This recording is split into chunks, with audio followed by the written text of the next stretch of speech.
et je me demandais ce qui m'arrivait. Et j'ai été voir ma mère et puis elle m'a dit on va aller passer une visite à l'hôpital. Et du coup on était à l'hôpital et j'attendais dans la salle d'attente, mais je commençais à me sentir de plus en plus mal. Et si vous voulez, j'ai commencé à vomir du sang. Tout de suite les docteurs ils sont venus m'ausculter.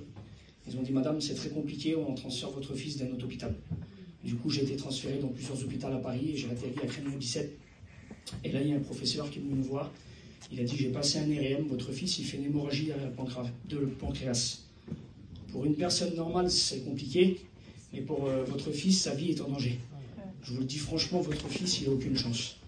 Alors à ce moment-là, vous savez, moi j'avais 15 ans, j'ai écouté le docteur qui disait ça, et ma mère, elle a dit, monsieur, elle dit, qu'est-ce qu'il faut faire? Il a dit, madame, il a dit, on va essayer tout ce qu'on peut faire. On va essayer d'arrêter le saignement, mais ça peut durer des mois et des mois. J'ai été transféré en haut en soins intensifs, et ça a duré un bon bout de temps. La plupart de tous les 3-4 heures, j'avais des poches de sang, et puis vraiment c'était compliqué, j'avais des milliards d'appareils branchés sur moi.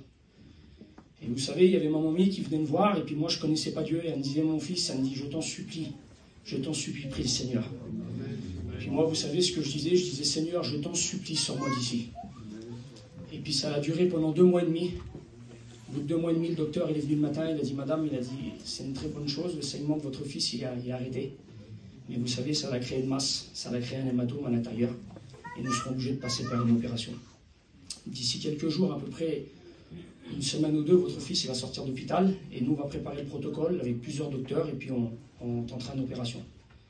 Je suis sorti de l'hôpital, je faisais à peine 45 kilos. Je me suis mis dans mon petit camping et puis ma mamie et mon papou ils venaient me voir et ils me disaient Norton, prie le Seigneur va te bénir. J'avais pas trop le droit de marcher, de bouger, j'étais très faible. Et puis 15 jours sont passés, j'ai été avec mon père, avec ma famille, tout le monde. Puis j'avais venu dans l'hôpital là-bas. Tout de suite ils ont commencé à m'ausculter, à me passer beaucoup d'examens. Et là, le docteur, il est venu voir, il a dit, madame, je ne comprends plus rien. Il n'y a plus la moindre trace. Il a dit, je n'ai pas les mots. Moi, je savais à ce moment-là que c'était lui qui était venu et qui avait étendu ses mains sur moi. Et vous savez, j'avais 15-16 ans. Alors, j'ai continué ma route comme ça. Et je me suis marié à l'âge de 23 ans chez des gens qui ne connaissaient pas du tout l'évangile. Et à côté de chez mon beau-père, il y avait mon cousin qui faisait des réunions. Puis il me dit, Norton, passe aux réunions, tu verras, ça te fera du bien. Et un soir, j'ai pris ma femme et j'étais à la réunion. Et au bout de quelques réunions, ma femme, elle a rencontré le Seigneur. J'ai vu qu'il y avait quelque chose qui avait sommé dans son cœur. Et moi, je disais, Seigneur, alors, si c'est vrai, vraiment, tu existes, alors, je sais que tu as toujours été là pour moi. Tu m'as toujours gardé. Et j'ai continué à la réunion. Et un soir, comme ça, j'ai rentré dans une réunion. J'étais assis sur ma chaise. Le serviteur, il est venu derrière. Il a prêché la parole de Dieu. Il a dévoilé ma vie complètement. Et là, à ce moment-là, j'ai dit, Seigneur, si tu ne fais pas quelque chose pour moi, je ne mettrai plus un pied dans une réunion. Et à ce moment-là, j'ai ressenti ce que les chrétiens disaient. La présence de Dieu qui est sur moi. C'est la plus belle chose que j'ai fait. J'ai donné mon cœur à Dieu.